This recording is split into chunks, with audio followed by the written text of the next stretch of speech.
Hello friends, it's Mr.Po again with you. It's a Fishy Hour with Mr.Po. Long time no see indeed, and today we will talk about one of my favorite fish, Betta fish. We will talk about why it is not easy at all to keep them. Betta fish belongs to the class of labyrinth fish. They have a special organ in their bodies which allows them breathe oxygen straight from the fresh air. This ability and also undeniable attractiveness of this fish led to misunderstanding of bettas as very undemanding pets that are hardy and easy to care. As any other fish, they are also prone to diseases and they also need care. So let's analyze all the points. Bettas do not need air pump, right, but it leads to conclusion that bettas don't need any other equipment like filter and heater. No way it is really so. Though bettas are indeed strong fish, and indeed they do not need any oxygen in water, it doesn't mean that they do not need right water conditions.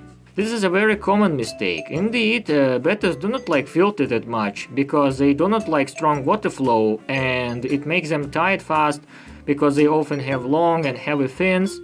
But they definitely do need right water conditions. And how can you achieve it fast without a filter?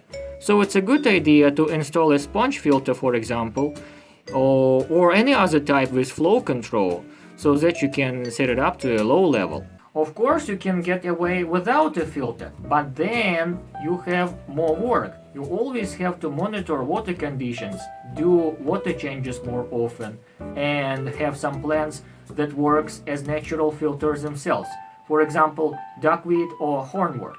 If we don't follow these rules, bettas get sick easily, and the first disease they may get is fin rot.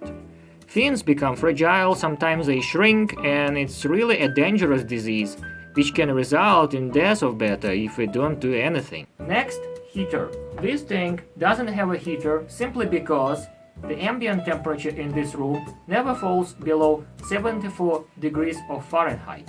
But if your house is colder than this, especially in winter, then heater is a must-have equipment.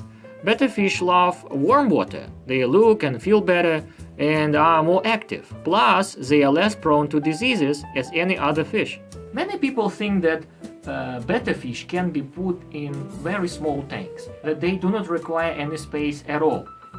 Indeed, they do not require a lot of space, but some of it should be necessary. Bettas do not need a lot of space, indeed, because they swim slowly here and there, but never too actively like barbs, danios, and other schooling fish.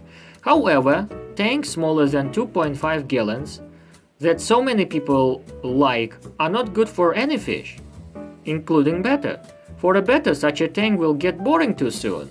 Betta fish are highly intelligent, and anyone who has kept a betta would agree that they have a higher level of intelligence than any other fish of the same size. They like to explore their surroundings, hide in plants, and hunt on their food. So how can we achieve such conditions in a tiny tank? Nothing is more concerning than a bored betta. They become pale, inactive, sleep too often, and it is obvious that they are simply unhappy.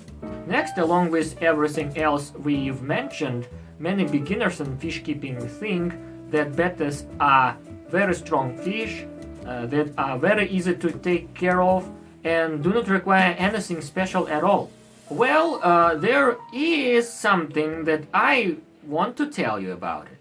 They are indeed strong, but it depends on a lot of aspects. For example, all the bettas are different. You may be surprised, but they are similar in this way to other pets like cats, dogs, and birds. One betta may have one temper, another one may be completely different.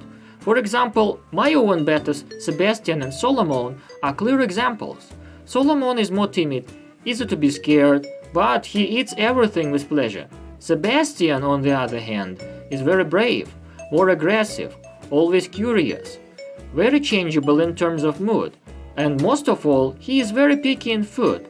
One day he may eat with pleasure, next day he doesn't eat at all. Then, much depends on betta's genetics. Usually, the more beautiful your betta is, the more health problems he has. Fancy, beautiful bettas usually get sick more often, develop fin-rot disease easily, and have a lot of, sometimes possibly frustrating habits. So you always have to know what is wrong, what it caused, and everything, and you need certain experience, patience, and devotions for dealing with all that. As you can see, betta fish are a great choice for a fish keeper, but betta fish is not a fish for a beginner. As you can see, bettas are beautiful and strong fish, very interesting, and they indeed have a lot of personality.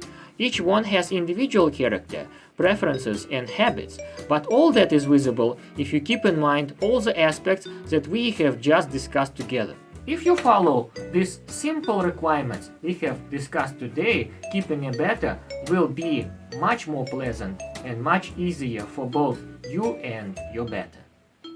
So that's it for today. Thank you for watching. Stay safe, stay home, and see you in the next episode.